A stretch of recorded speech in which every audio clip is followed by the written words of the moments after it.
collectivités ou les institutions. D'accord. Sëñ Saliou, est-ce que les dialoguistes ont eu raison? Parce que si on voit ce qui s'est passé, mën nañ leen wax ne que ils ont eu en quelque sorte raison. D'autre part, cette déclaration de Ousmane Sonko également ñu bëri ñu ngi koy ŋàññ ne que en tant que leader politique peut-être amaana yenn wax yi warul woon di waxee noonu. Comme par exemple.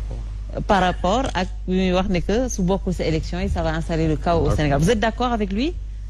Bon bala may tontu ci loolu Omar laa bëgg a leeralal tuuti rek c'est-à-dire da nga wax lu am solo léegi état de droit xam nga état de droit moo di décision de justice bi may appliqué ci A dama koy appliqué ci B ba Z. Oui. C'est-à-dire la justice n'a pas de couleur. Et c'est dommage fii yàgg naa ko fa wax état de droit moomul Sénégal c'est-à-dire état de droit boo moom Sénégal tey la majeure partie des gens qui sont aujourd'hui à Rebeuss détenus yooyu duñ fa nekk.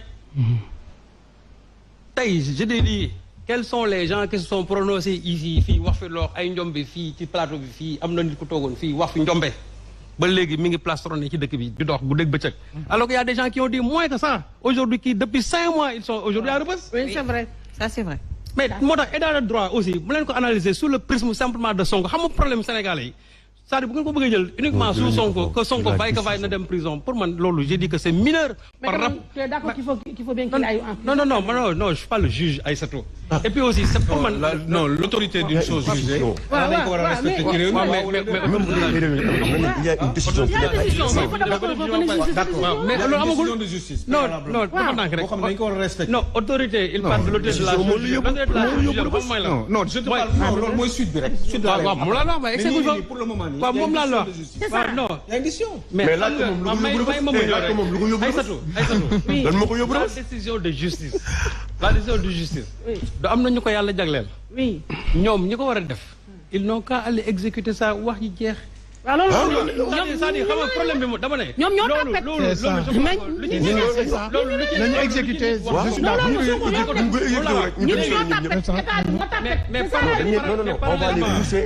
parallèlement je te dis une chose. ñoo tapet. li ngeen di wax ni dialogue bii passé. et qui n'est qu'une compromission tout simplement entre des acteurs politiques qui s'étaient concertés pour mën a teg benn affaire malheureusement am na ci parti boo xam ne dafa capoté. xam nga tout à l'heure quand je disais tous par rapport à la révision du procès de Karim Wade. Oui. Comment se fait-il qu'une décision de justice ñu koy indi ci dialogue ba ne trouvé nañ un consensus pour c'est-à-dire pour la révision de l'arrêt de la cour de la CREI quel que soit lu ñu mën a wax ci CREI man d'accord moon ci CREI mais li ñu mën a wax il y a l'autorité de la chose jugée là-bas. Une décision de justice est sortie. léegi ñu ñëw ci biir dialogue ñu ne arrêt cour boobu ay politiciens ñoom ñooy décider c'est-à-dire ñu xool comment nous allons or la procédure de révision soo xoolee la loi organique 2017 9 du 17 janvier 2017 qu'est-ce que comment dire la loi dit nee na pour ñu def révision il faut au moins 4 conditions mais 4 conditions yi amul benn boo xamante ni tey am na pour ñu war a mën a réviser comme que les 4 conditions yooyu amul maintenant sont des politiciens entre eux qui vont se concerter pour dire que nous allons réviser ça. C'est-à-dire en fait voilà le problème moo tax j'ai été prudent bu ma jël cette partie là indaale ko moo tax tey boo dee wax nga ay décision de justice lu gën a fragile justice mi ngi nii benn déjà te loolu ci dialogue bi compromission yi passé ci la bokk moo tax ma ne c'est-à-dire li ñu war a bàyyi mooy la justice à géométrie variable parce que tey boo ko defee pour Karim Wade c'est-à-dire que demain il faut l'appliquer pour X il faut l'appliquer pour Y ou bien doo ko def pour Karim ou bien doo ko def pour Sonko doo ko def pour kenn loolu mooy justice aussi mais quand les gens sont allés là-bas toutes les décisions qu'ils ont prises c'est-à-dire c'est par rapport tout simplement au faciès c'est-à-dire ku ci nekk boo fa ñëwee ñu cër la parce que ñëw nga ñu cër la parce que ñëw nga ñu cër la parce que ñëw nga mais moi je me dis que même boo dee def dialogue des gens qui ne sont même pas présents au dialogue doivent en bénéficier bu fekkee ne loi la parce que une loi est impersonnelle c'est pas parce que moi je suis pas venu que je ne dois pas en bénéficier déedéet bu ngeen fekkee ne da ngeen di jël ay loi bu leen jël ay loi par rapport aux figures qui sont là or tout ce qui s'est passé pendant cet instant là mais loolu moo fa am nañ waxante dëgg xam ngeen ne foofu li fa am ce ne sont pas des dialogues des gens sont là-bas et d'ailleurs ce qui est beaucoup plus grave le jour bi ñuy lancé dialogue bi mais y en a qui ont déclaré mais président 3e mandat bi dañ ciy wax ñu ne ok président bi ne y a pas de question tabou mais bi ñëwee dialogue bi Mais les gens ont préféré dire tout simplement on laisse la balle, comment dirais-je, le problème au Conseil constitutionnel. Lolo, c'était quoi?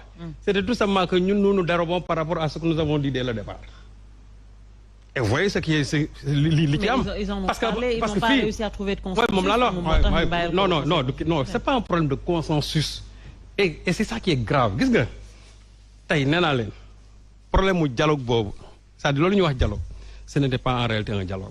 Des gens sont allés là-bas tout simplement pour essayer de valider leur candidature. Or, man, li mu mësa japp modi du fofu lañuy régler problème. C'est-à-dire bu fekkante ne ay décision de justice kessa la buñ ko appliquer won tay rigoureusement amna ño xamanteni tay on parlerait pas de problème de droit civique chez eux.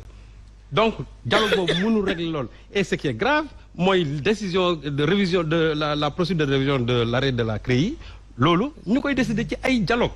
Mais ça veut dire que man motax man su may toog ba caag l'union des magistrats du Sénégal quand j'entends vraiment leur mutisme dama daf may poser problème parce que en France quand des hommes politiques bu ñuy prononcer ci yenn yi les syndicats de la magistrature dañuy jóg taxaw carrément wax ni les politiques là ñun newuñu fi pour yéen di régler seen i problème. lan nga bëggoon ñu def. Non c'est-à-dire lii par exemple lii tey de Karim Wade et de Khalifa Ababacar Sall parce que c'était une demande sociale que ñoom ñu bokk ci élection yi. Man, quel que soit. Pour yow, ban moo waroon nekk solution non, man, c'est pas moi de trouver des solutions. Nous, nous def dans le jeu politique. Mais d'abord, oui. L'arrêt judiciaire, arrêt de la cour de la CREI, arrêt CREI, qui a connu l'autorité de la chose jugée. Les politiciens, on va essayer de voir comment nous allons réviser cet arrêt-là. C'est-à-dire, nous allons réviser. Moi, je CREI, d'accord. Alors que les conditions, par rapport à la loi organique, comment on doit entamer une procédure de révision, aucune condition aujourd'hui n'est remplie pour que nous puissions vers une procédure de révision. C'est un état de droit. C'est-à-dire, vous faites un état de droit, vous faites mais l'état de droit, moi, mais chaque fois, nous avons fait du côté du pouvoir, nous avons fait des choses.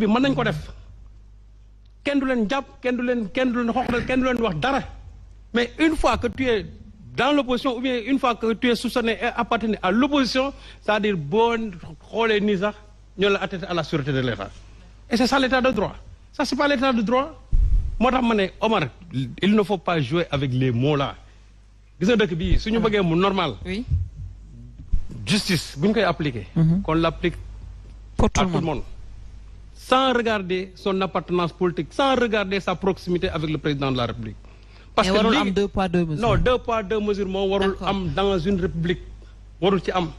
Donc, affaire Ousmane Sonko, j'ai dit que le problème même dépasse largement. Ousmane Sonko, il est dans la communication politique. Ousmane Sonko, si on est dans le chaos, Ousmane Sonko,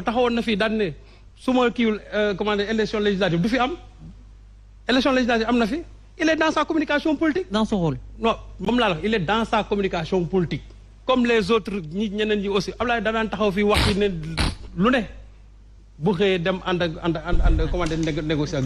Ils sont dans le rôle.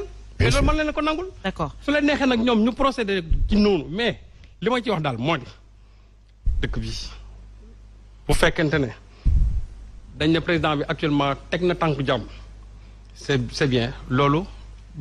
Applaudir. Mais lui, c'est le garant de la sécurité nationale.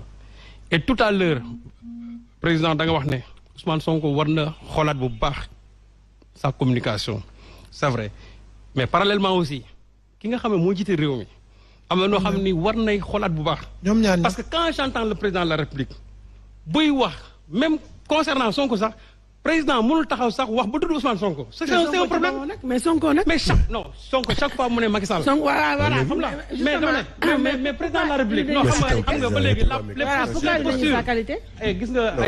les postures ne sont pas les mêmes. Pourquoi? Ousmane Sonko c'est un opposant. Macky Sall c'est le président de la République du Sénégal. Mais pourquoi l'opposant ne respecte pas les quand par exemple Macky Sall buy wax souvent même parlant de l'opposition da ngay dégg sax bu wax ay F gen mu ne ay F xomalan F xomalan c'est-à-dire un président ne doit pas s'exprimer ainsi man su fekkee ne da ngay taxaw mu ne un opposant da nga naan Ousmane Sonko l'opposant Ousmane Sonko ñëpp xam ne yow mu ngay wax mais le président pour mu tudd pour Ousmane Sonko ça c'est tout à fait un problème. Or lui c'est le président de la République. Il est parce que vous voulez personnaliser le débat. Non, il ne personnalise pas. C'est-à-dire lui, il doit être au-delà des contingences partisanes. Là où souvent je suis pas d'accord avec le président Macky Sall, c'est que Macky Sall buy wax il se met dans la posture tout simplement d'un opposant keroog da ngay dégg mu naan woy ñoom sax affaire ay parrainage yi ay parrainage yi bu ñu leen kii duñ ci génn mais un président doit s'exprimer ainsi alors que yow c'est toi qui dois arbitrer le jeu électoral yow yaa ko war a arbitrer ngay wax comme si c'est le chef de Benno Bokk Yaakaar qui est en train de parler il doit s'élever Omar au-delà de tout ça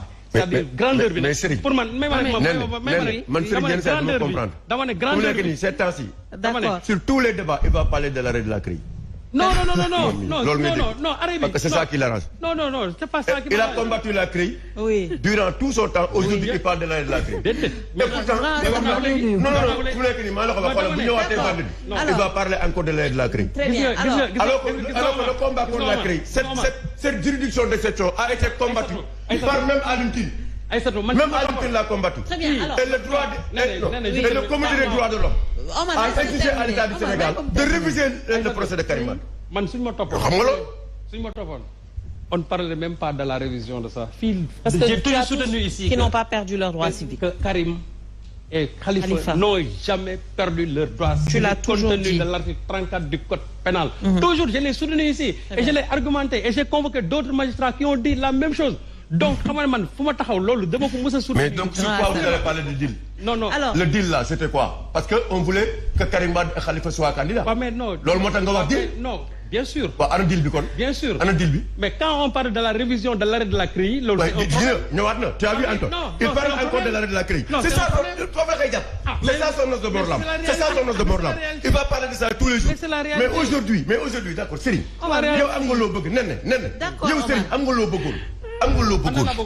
Moi, Karim ak Khalifa. Ça a été une bokk. D'accord. Même Assemblée nationale. Vous avez majorité. Même là. Il ne faut pas fragiliser la justice. Non, je suis d'accord qu'il y a dans le jeu politique. D'accord. Nous ne perdre ses droits civiques. Compte tenu de l'article 34 du code pénal. C'est que dans ce pays, on ne respecte pas la loi. Parce que même le code électoral, bien qu'on élaboré, le code pénal était déjà là. Or, chaque fois, vous faites que nous devons perdre ses droits civiques. Alors, le juge le prononce pendant le procès, ou bien il y a une disposition expresse de la loi qui prévoir l'ordre. Or, dans les deux cas de figure, ni le juge n'a prononcé la perte des droits civiques de Karim Wade, il n'y a aucune disposition expresse de la loi sur la CREI qui prévoit la déchéance des droits civiques. Très bien. Donc, Serigne, toi, tu crois à la décision. Omar, s'il te plaît. S'il te plaît, Omar. Non, décision de justice. Décision de justice. Bien sûr. Maintenant, aujourd'hui. Non, allez-y. Non, vas-y, donc. Vas-y.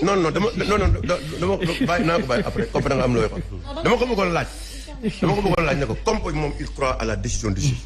Aujourd'hui, cette situation que nous vivons là, sur la décision de justice, quel est ton comportement? La décision du? Il y a une bonne perception. La décision du juge. Quel juge? Sur son côté, bonne perception. Mais ils n'ont qu'à appliquer la décision. Très bien. Ok. Nous avons déjà cette décision. Non. Qu'est-ce qu'on attend? Je suis d'accord. Une décision de justice. D'accord. Une décision de justice, il faut l'appliquer. Absolument. D'accord. Ok. Aliou, justement, cette question des deux cas, parce que on va plutôt voir de manière par rapport à ces dialoguistes, ni des mondes dialogués. Ils ont eu gain de cause parce que nous avons japonais que effectivement dañuy deal monnaie d'échange pour que le président monobok élection dialoguer. On a vu qu'il y a eu quand même ay acquis par rapport au parrainage. Sëñ Saliou yaa ngi naan suñu fa waree am dara ñëpp ci war a bénéficier wu ñoom demuñu parrainage ñoom Arona Coumba demuñu dialoguer ñoom Arona Coumba Ndoffène mais pourtant parrainage bi ñoom dañ ciy bénéficier wu également. Mais le piège bul sori non mais moom parrainage bi président boo analyser parrainage bi est-ce que xam nga ne parrainage bi dara soppeeku ci soo xoolee pourcentage bi nga xam moom lañ jël la fois passée xam nga 52 000 la woon. Aujourd'hui, même si tu fais le calcul avec le nouveau fichier électoral, bien que c'est monté aujourd'hui à presque 7 millions, aujourd'hui nous en sommes à 56 000. 60 000. Ça veut dire que là aussi, on a piégé les gens. Parce que, quel que soit le nombre, c'est-à-dire quel que soit le nombre d'électeurs, on fixe toujours la barre, par exemple, à 50 000. Mais ce fait qu'il varier en fonction du pourcentage. Aujourd'hui, j'ai dit que les gens ont dépassé, ce n'est pas un acquis. C'est pas un acquis. Néné xam nga man ce pays là. bu ñuy wax waxu dialogue. c'est vrai qu'ils font ce qu'ils veulent mais à un moment donné